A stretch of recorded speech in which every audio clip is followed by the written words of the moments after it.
Rest. Hello, this is Dr. Paul Cottrell, and I'm recording this on the 24th of November.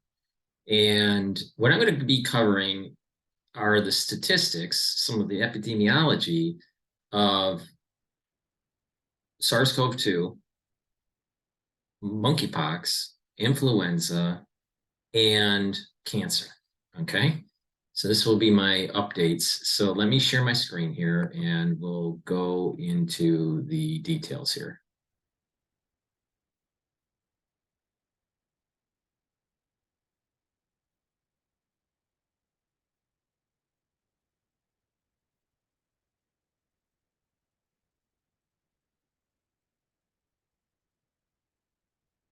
All right, let's start with monkeypox first.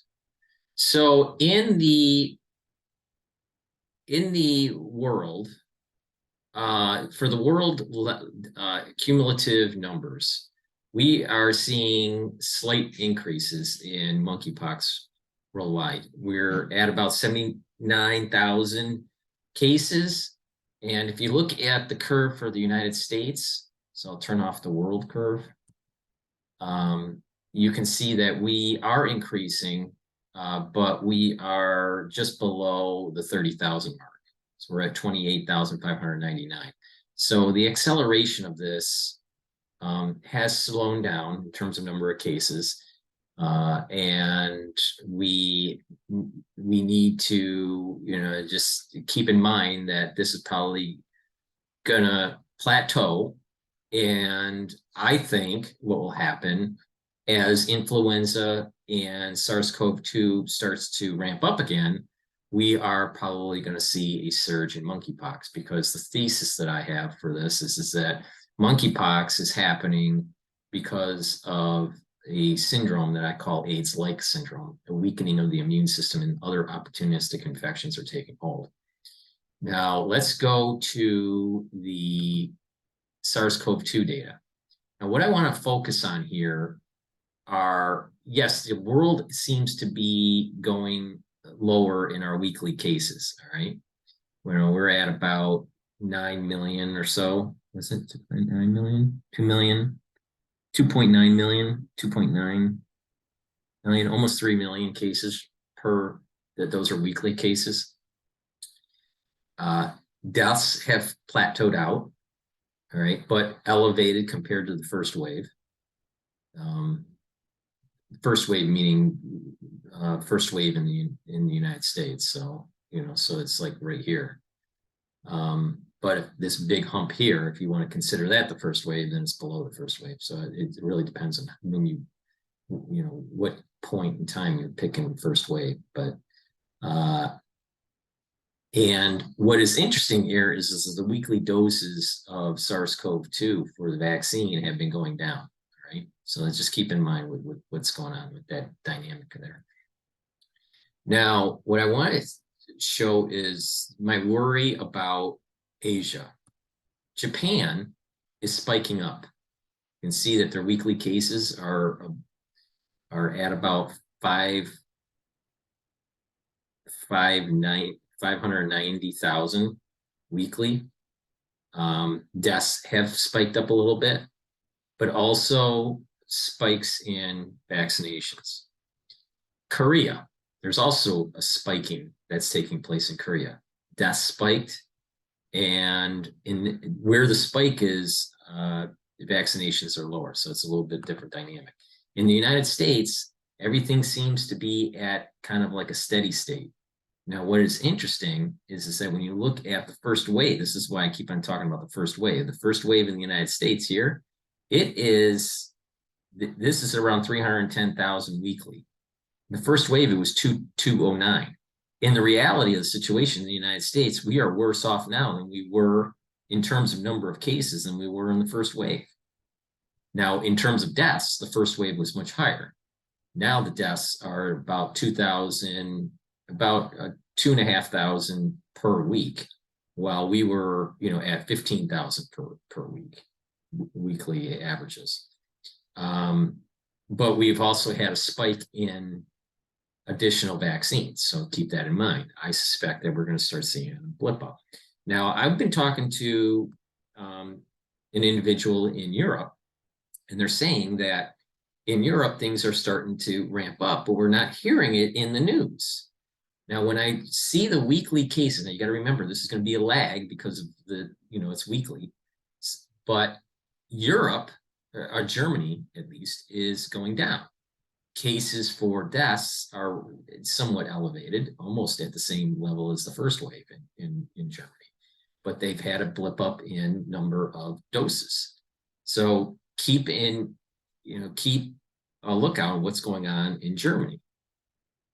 France seems to have plateaued. Taiwan seems to have peaked and then now going back down. Deaths started to come back, weekly deaths at about almost 500.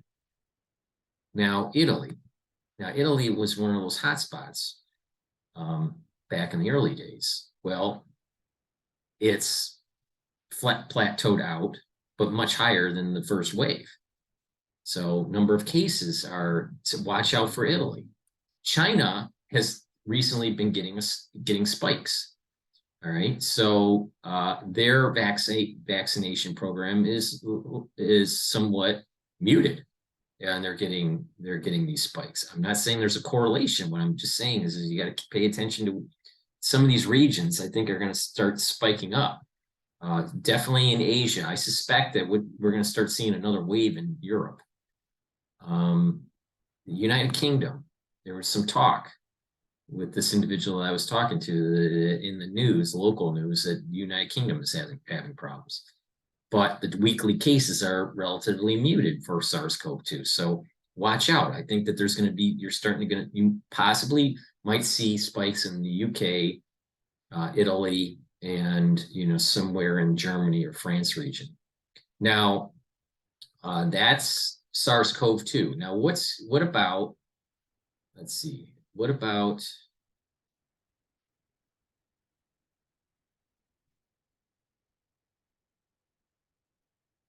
cancers? All right, this is number of cancers in the United States. Okay, and I wanted to spend a little bit of time explaining this, and I'm going to show another set of data that shows proof of my hypothesis that cancers are going up and that they're related to SARS-CoV-2.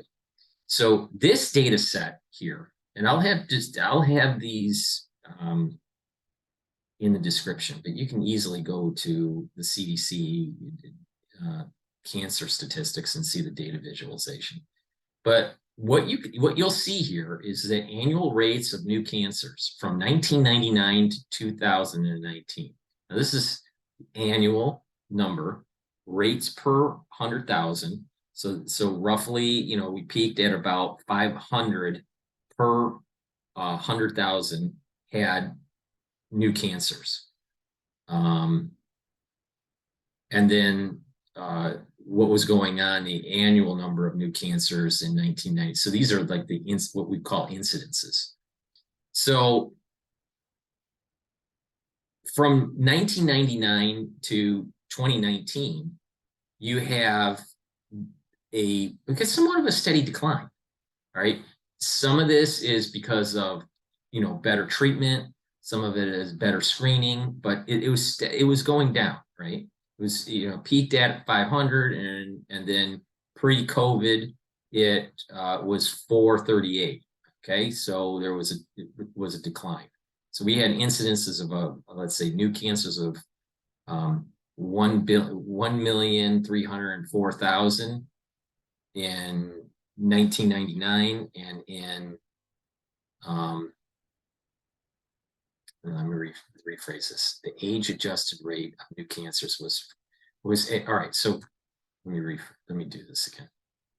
The 481 per 100,000. Okay, you have a growing population, and as you have a growing population, you're going to have more new cancers. So it's important to understand per capita. So we were at 481.2 per 100,000, and then we were going down to 438.6 per 100,000 people. All right. So there's a steady decline. the point here is there was a steady decline for about 10 years, which is a good thing for all cancers. Now, that doesn't mean that all cancers had a steady decline. It just means that in the aggregate, all the cancers had a steady decline in the aggregate, all cancers. But individual cancers may have gone up, others may have gone down lower, and then you average it all out per capita. Now, in terms of case count, so this is per capita, right? And this is case count. The case count was elevating, all right, from 1.3 million to 1.75 million. All right. But the number of the per capita was actually going down. So that's an important feature here to understand. Now, region-wise, regions that had the highest level of cancers per 100,000, are like New York, Pennsylvania, Michigan, some of the industrial states, the Florida, Washington, Oregon. All right, so we have that sort of thing going on. Now, what is interesting is that was in 1999. So we can play this. Let me see if I can get this moving here. And you can see this is changing over the years for the 10-year mark. Hopefully you can see this.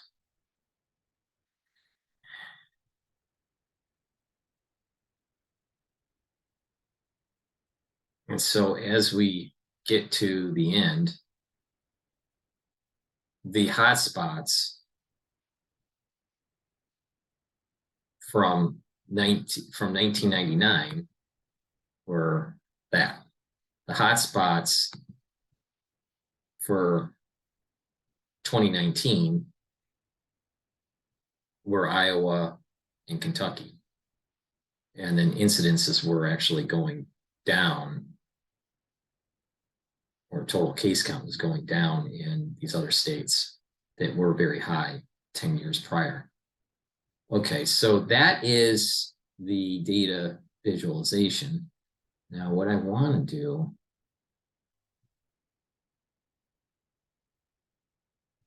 is now go and switch to influenza. Now, with the influenza chart here, this is cumulative rate of laboratory confirmed influenza hospitalizations. Okay, and it's each color here is a different season. The 2015-16 season, 2016-17 season, all the way to the current. This is the current curve. All right. The worst one that we had was in 2017-2018. We are way above in the first 1, 2, 3, 4, 5, 6 weeks of the influenza season for hospitalizations that have been confirmed than prior years, much higher. And the last chart I did was, I think, just the first 3. It was the first 3 weeks, the last video I did. And I was predicting that this was going to trend much higher than the 2017-28 season, and it is happening. So this is why I keep on, I think part of the reason why this is happening is we have a weakened immune system. This is what I call the AIDS-like syndrome. That SARS-CoV-2 and or the poke led to a weakening of the immune system where we're not able to fight the infections that we would normally be able to fight. So we have to keep a lookout on, that influenza can be a major problem in the community in terms of hospitalizations. And the data is starting to prove that out. Now, we're approaching, so we're at about 10 per 100,000. And we have a population of 330 million. So, you just have to, calculate that out, and you're going to talk about how many hospitalizations that are predicted here. So let's say we have, right now we have, get that calculator here. Okay, so we have 330 million people, right? And the per capita is 100,000. So there's 3.3 times the 10.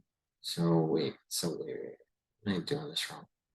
There's 10 per 100,000. It's 10 per 100,000, 330 million divided by 100,000. Considering times 10. So right now we have about 33,000 people that are hospitalized from influenza, or was hospitalized from influenza during these weeks. Now, if we take this number here, all right, let's say we start to peter off at the point that we had in 2017, 2018, at 100. So we have 330 million people, right? Divided by 100,000 for the cabinets, and then you times that by 100. So we would have about 330,000 people that would have been hospitalized over that whole period of time. Some of them, very severe, some of them may not be. But the point that I'm making here is that there's going to be a lot of hospitalizations with this influenza. What is different than what we had in 2017 and 2018 is the fact that we have a weakened immune system, and we have a stressed healthcare system. So all these things are coming to a head in what I call a post-COVID era. So influenza 100% is going to be a problem in the United States. Same thing with RSV. I don't have a chart to show you, but RSV is a respiratory virus for children. And it seems to be also ticking up in the elderly population, is starting to become a problem. So this season, this influenza season, is a COVID, influenza, RSV, and monkeypox season.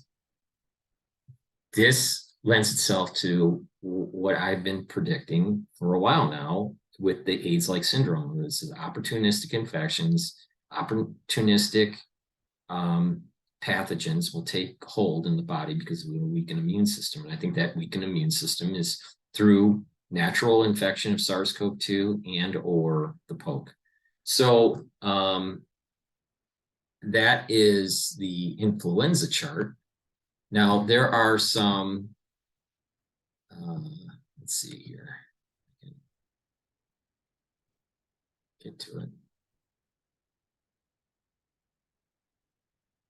All right, there's some data here that I want to compare between 2019, and this is for the United States, number of new cancers and deaths, and 2022, all right? If you look at the 2022 data, and you take this number for both genders, both sexes, right? And you take this number and compare it to this number, which is 2019 data of all the cancers. What you will get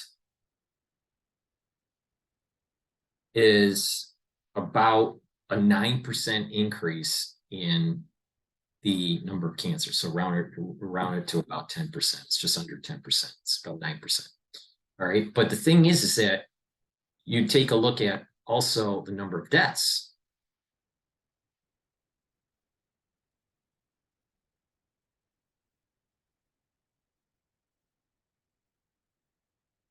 For 2022, 60 in 2022 isn't done yet. 609, 360. So the number of deaths for the estimated deaths, and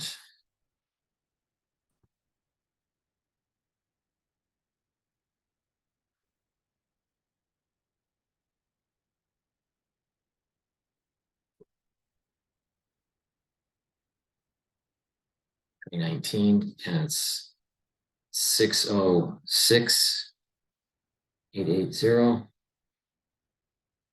So we're looking at less than 1% change in deaths. Now, but it is going up, right? Now, if you take a look at, and I think this is very worrisome here, the genital system cancers, this is uterine, cervix, uterine, ovarian, ovary, testes, prostate, so that region, right? And if you take that number, 295,290, 295,290, right? 295, right? And you compare it to the 2022, which is right here, the 395 divided by 295, and you're talking about almost a 34% increase in cancers in that region. So, some cancers have gone down, some have gone up. But my point here, especially the leukemias, like let's say with the leukemias, this is 2022, right? The leukemias are at 60,000, right? And you compare it to the number of leukemias that were in 2019, right? And that's at 61,780. So here's a perfect example where it actually went down, right? This is 2019 data. So the leukemias actually went down overall. But if we take a look at, let's say, the individual ones, say ALL, that's 6,000, 6.6. So 6,000, 6.6. Let's see here. ALL actually went up, right? It was 6.6. Now it's 5. It was at 5.9. So that went up. CLL, 20.7.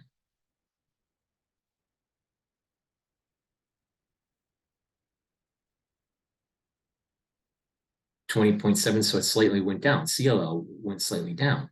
Now, what is interesting about acute LL is that you can have something called kind of like a pre-LL syndrome, where the LLL hasn't reached the threshold to be considered an ALL, but you can be kind of like in a pre-ALL state.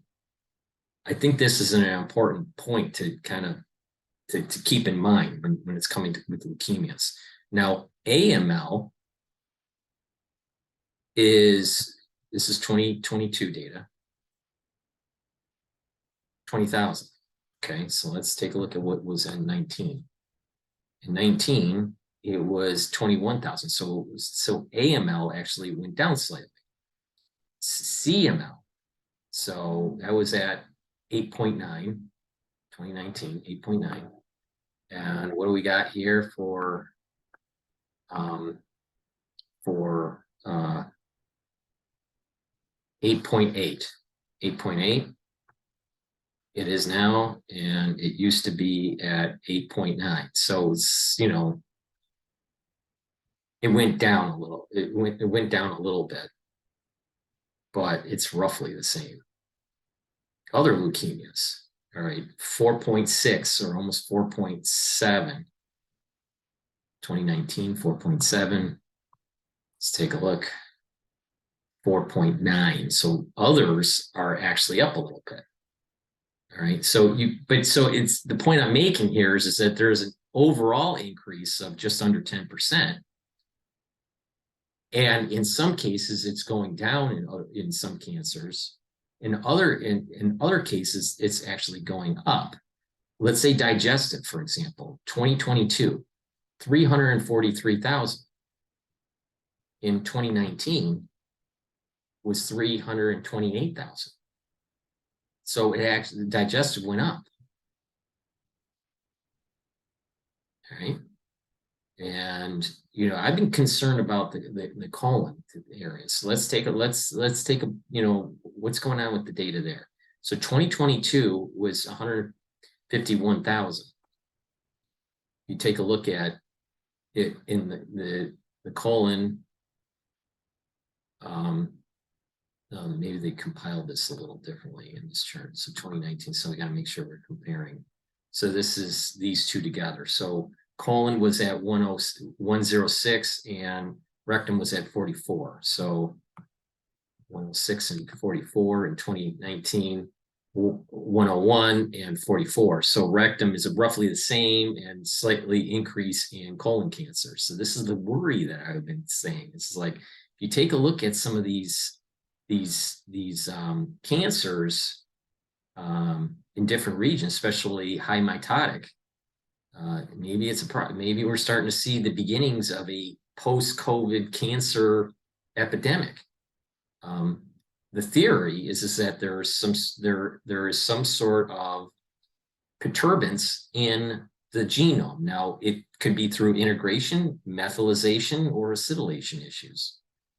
But the bottom line is it's turning off tumor suppressor genes, disrupting them, and turning on or promoting oncogenes.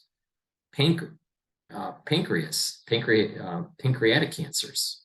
So this is 2019 data, 56.7. And in 2022, with the pancreas, there's a pancreas, 62,000. So 62,000 in 2022. And in 2019, pancreas was at 56. So pancreatitis, or, an inflammation of that can lead to other cancers. And we know that SARS-CoV-2 disrupts the pancreas. So, that right there is some more evidence of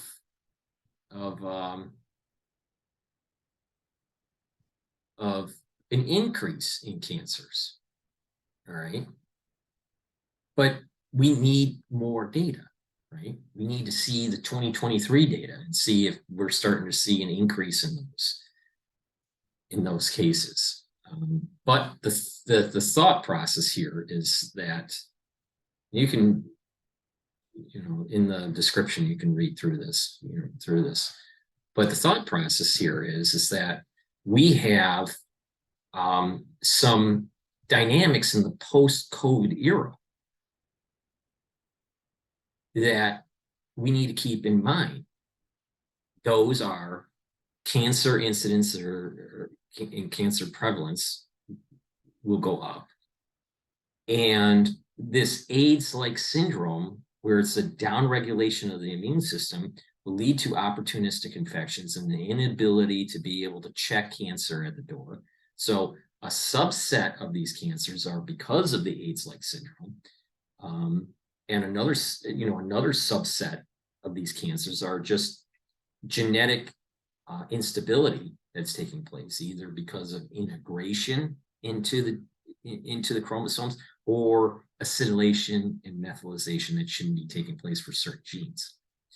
Then you have the autoimmune disorders that are tied to SARS-CoV-2 and the POC or the POC. And you have this overreaction of the immune system and all of the manifestations of that, like Guillain-Barré syndrome or Epstein-Barr or Graves' disease, Hashimoto's. There's a lot of things that can happen that the antibodies are produced in such a way that they attack self. That's a concern. And, these things that are happening, you have the cancer, the AIDS-like syndrome, the autoimmune disease, and these opportunistic infections that start to take hold because of AIDS-like syndrome. You'll see these flare-ups of these other diseases like RSV or monkeypox or influenza. Now, that's why I keep on saying that we're beyond this the crisis of SARS-CoV-2 and, you know, the pandemic, right? And so that we kept on using the term endemic, right? But we needed to broaden our thought process here and go, it's not just going into the endemic phase, but we're going into a post-COVID era. And the post-COVID era, in terms of the medicine and the science of this, is there's going to be a lot of different systems that are going to be affected. It's not just a respiratory infection. It's not just a blood clotting issue. It's not just an inflammatory, you know, problem or a cytokine response problem. But you're starting to see other diseases that are starting to manifest itself because they were in this post-COVID era. And there are different reasons why. For some patients, it's going to be genomic instability, turning on or off certain genes or disrupting them in such a way that leads to cancer. All right. Perhaps what's happening is that we are having a shutting down of, or a downregulation of our checking system, our DNA checking system, when that is, let's say, methylated in such a way that that checking system doesn't work and it leads to cancer. All right. So that is kind of the genomic instability category. Then you have the AIDS-like syndrome category, where you have a downregulation of your immune system. Now, part of that downregulation of the immune system is maybe you have too much Treg, maybe a shutting down or dysfunctioning of CD4 positive cells. But the bottom line is that we have a lot of things that can happen when you have an immune system that is not working correctly. Now, maybe part of this AIDS-like syndrome is the shutting down or the dysfunctioning of the recombination of your JD, you know, V type recombination that takes place for your antibodies, right? As it's trying to find a solution to a certain antigen, right? So there's problems with that. And then because of AIDS-like syndrome, these opportunistic infections start to take hold. And a whole new dynamic. When other diseases start to ramp up, then they mutate and they cause other problems. So we got to think in terms of post-COVID, a post-COVID era, all right? So the medical establishment needs to think of it in those terms. You know, it's like, okay, we're moving into a new phase and we're moving into a new era of clinical presentation. Long COVID is a perfect example. And there's probably different reasons why long COVID is happening. One is probably you're not clearing the infection. It's probably hiding in reservoirs, like in adipose tissue, and in liver, and in the colon, you know. Probably also in, you know, in upstream cells that are in the bone marrow. So you have that dynamic that's going on. So in long COVID, part of it could also be the manifestation of a severe infection to the point where the patient doesn't get back to normal. Maybe they have problems with their parasympathetic nervous system and the heart isn't functioning correctly. Myocarditis or restrictive lung disease because of the severe infection they had with SARS-CoV-2. And the restrictive lung disease, some of them had moderate a case of SARS-CoV-2 and not a severe case of SARS-CoV-2. So there's these manifestations, amyloidosis in the brain and in other organs, the kidney and the liver, right? These things we're going to start seeing in the clinic that are part of the echo of SARS-CoV-2, part of the echo of how we were treating SARS-CoV-2, aka the poke. So you know, we as physicians need to have in the mindset, it's not just the virus, but the echo of the virus. the post-COVID era.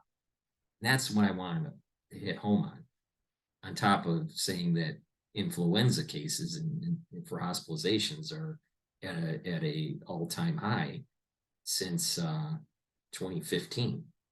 So pay attention to what's going on with this post-COVID era. And because of the genomic instability, through integration of pieces of this of SARS-CoV-2, or the integration of pieces of the coded vaccines, there's perturbations that take place and can integrate in and disrupt. But on top of that, you can have a change in your acetylation and methylation of your genes. The epigenetics can change. And in those cases, what will happen is that you're turning on or turning off certain genes. And in terms of cancer, when those genes are, if it's a tumor suppressor and it didn't have integrated nucleotides from, some sort of reverse transcription, but it's the spike causes some sort of downstream effect that actually acetylates or methylates a certain region, you're having things that are being turned on or turned off that shouldn't be. And what will lead to cancers or lead to other diseases. All right. But if we can map out what is going on with the acetylation and the methylation, especially with the cancers, that is a far better problem to solve than the problem of trying to solve a nucleotide integration. Because once the nucleotide integration is in, you can't get it out. But you can undo it a methylation, right? Or undo an acetylation that should not be taking place.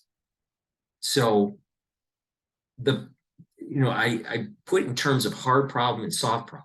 The soft problem is trying to solve SARS-CoV-2 with the clotting. That's an easy problem. Even though it is a problem, there's a solution to that. All right. There are means to slow that down and mitigate it. When you have integration, that is very hard to mitigate. So that's the hard problem. Now there's kind of an intermediate problem, pseudo hard problem. That intermediate problem. That intermediate problem would be the acetylation and the methylation of genes that should not be happening because of the poke and SARS-CoV-2. All right. So keep that in mind. We're in a post-COVID era, and that cases of cancers are going to go up. Now, there's going to be some because of people were not doing their treatment. Some people weren't doing their screening, and you have those cases going up. But there are quite a few cases of cancers that are going to be popping up because of this hard or medium problem that I'm talking about. And when it's dealing with the disruption of the integrity of the chromosomes and the integrity of the genes. So hopefully that gives you a better understanding of what is going on as we transition into this post-COVID era. All right. I find it odd, I'm bringing up these cancer problems and blah, blah, blah. And then all of a sudden you start hearing Dr. Campbell talk about it. Thanks, Dr. Campbell, for being late to the game again. All right. I'm pretty sure he didn't say anything about acetylation and methylation. All right. So thank you for listening, and please support my store by going to the store, thus-studio-reykjavik.com, and purchasing the health products that I offer. I offer nano silvers, C60, supplements, all natural deodorants. And so you can get a 2 ounce, a 4 ounce, or a 6 ounce, or I'm sorry, a 2 ounce, 4 ounce, or 8 ounce of C60 in avocado or in coconut. You can get the 2 ounce, which has the dropper in it, for $60. All right, in coconut and in avocado. So you can get that on my store, the-studio-reykjavik.com, the-studio-reykjavik.com. All the links are in the description. And what you should do is start paying attention to what I've been saying about this anti-aging protocol. What the beauty of the anti-aging protocol is that it's you know, brings your immune system up. It slows down aging. You have more energy. It's tied to increasing the ATP. It's tied to improving your mitochondrial health. It's bringing down inflammation, neutralizing pathogens, and there's a compound effect when you do this on a regular basis. You actually are healing your body and getting stronger. All right, that's what I've been doing for years, and these are the products that I offer on my store, so you can duplicate things that I'm doing, and you can also customize it for your particular needs. So please go to the store, get the C60, that is a strong antioxidant. Get the nano silver gels and liquids that will help to neutralize pathogens. I have lozenges and soaps that use the nano silver. So that's great for the flu season that we're going into. I have multivitamins on the store. I also have 2 very good probiotics. I have a powdered one and a capsule version. And the nano silver gel, when you use, not only is the nano silver gel great for putting it on your hands and around your mouth, and it stays and neutralizes pathogens for 5 hours. What you can do for skincare is put it on your face at night, keep it on your face while you sleep. And after about 7 days, you'll notice that your skin is more rejuvenated, it's clearer, it's tighter. It actually has your skin's tighter. So try that. But better yet, if you use my skincare anti-aging box, I have 2. I have a beginner's one and an advanced one. In the beginner's box, you take the collagen that I sell and the vitamin C and the nano silver gel. Do that every day, and you will start to improve your skin. This is kind of like what you're doing is you're rebuilding internally the structure of your skin, you know, the collagen, and the vitamin C helps with that. And you drink water, you know, probably around 32 to 64 ounces of water per day. And you'll notice that, you know, over 1 month, a huge improvement in your skin, and you know, the age of the skin will be improved. So the appearance of the age of the skin will improve. In the advanced box, I have all that, the gel, the collagen, and the C60, but I also put in the advanced box resveratrol, which is known to help the senescent cells and a strong antioxidant. And I also have the C60. And in the C60, that is a strong antioxidant, which helps with this whole rejuvenation of the skin. So because it's neutralizing those reactive oxygen species. And by doing that, you improve your mitochondrial health, and then you've got more ATP, you have more energy, there's more regeneration that's taking place in your body. That's the whole concept of this anti-aging protocol. So go to the store, help support my work. In addition, you can go to my website, the-studio-reykjavik.com, And you can also donate through Stripe or PayPal, or you can help support the channel by being a subscriber to Patreon, or you can donate through Buy Me a Coffee. But thank you for your support throughout this crisis. I've informed the public on many groundbreaking concepts that have been stolen by many people, because they're not original thinkers. And, I've been trying to navigate you through this, through informing what is going on at all these different pillars, the scientific pillar, the political pillar, the geopolitical pillar, our constitutional rights issues and all this. I've tried to navigate you through this and give you a solution to the problem. And if you pay attention to what I've been saying for the last 3 years, it's about reducing inflammation, neutralizing pathogens, and boosting up your immune system. If you do that, you have a better chance. But I want to make it very clear to the public, everyone is at risk of having some sort of negative externality during the post-COVID era.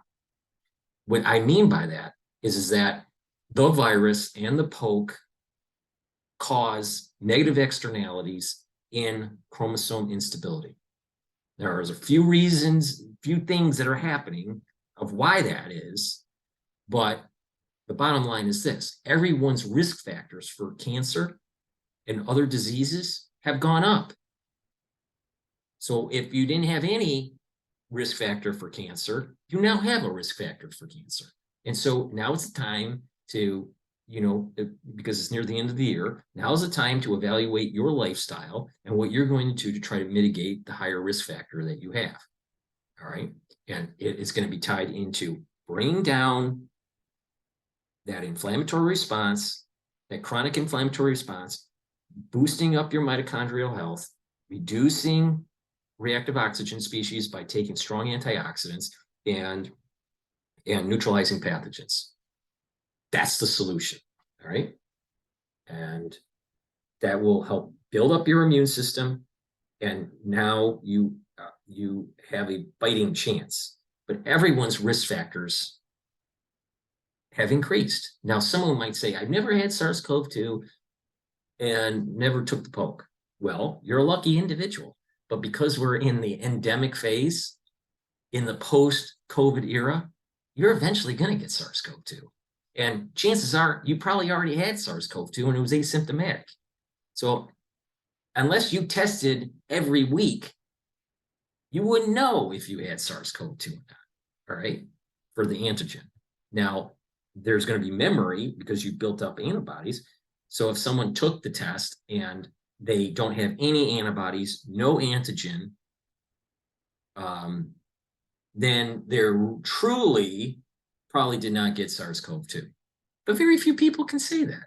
So chances are you had SARS-CoV-2 already. But if you've been the lucky individual that hasn't, you will get SARS-CoV-2. So risk factors for everybody are going to increase. Now, it doesn't mean that you're going to go from 1 to 100 and you have 100% cancer. No, your risk factors based on your lifestyle, based on your own genetics, based on your own age group, your cohort group, that will determine how much of a risk factor bump you have. So roughly speaking, you probably are going to start seeing in the SARS-CoV-2 realm around a 25% increase in risk factors. Hopefully we find a solution, all right? But the best thing that you can do right now is to take charge of your own health. That is proper exercise, proper diet, proper sleep pattern, proper mental, health, and proper diet, exercise, supplementation. There's a lot of things that you can do to try to mitigate the problem. All right. So pay attention to what I'm doing and you'll probably fare okay. All right. So thank you for listening. Please support my store. by going and buying the products that I offer at the-studio-reykjavik.com. Thank you for listening and have a nice day.